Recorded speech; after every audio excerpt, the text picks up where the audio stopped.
કાયદામાં રહેશો તો ફાયદામાં રહેશો ઉક્તિ સુરત પોલીસ સાર્થક કરી રહી છે.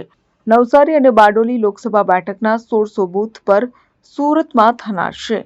ત્યારે સુરત પોલીસ દ્વારા ચૂંટણી શાંતિમય વાતાવરણમાં થાય તે માટે 2 સપ્તાહથી શહેરના અલગ અલગ વિસ્તારોમાં જ્યાં વધુ લોકો રહે છે ત્યાં ફૂટ પેટ્રોલિંગ અને ચેકિંગ કરવામાં આવે છે.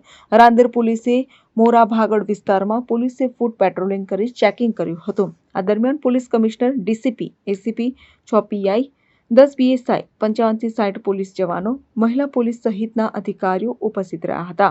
પોલીસે 2 સપ્તાહમાં 20,000 વાહનોનું ચેકિંગ કર્યું છે, જેમાં 250 જેટલા વાહનોમાંથી હથિયાર સહિતની પ્રતિબંધિત ચીજવસ્તુઓ ઝડપાઈ હતી.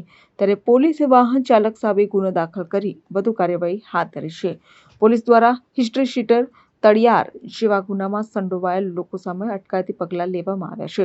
પોલીસે 20,000 લોકો સામે અટકાયતી પગલાં ભર્યા છે, જ્યારે 30 જેટલા તડીપાર આરોપીઓ શહેરમાં પકડતા તેમની સામે ગુનો નોંધવામાં આવ્યો છે અને 70 માથાભારે ઇસમોને પાસા કરવામાં આવ્યા છે.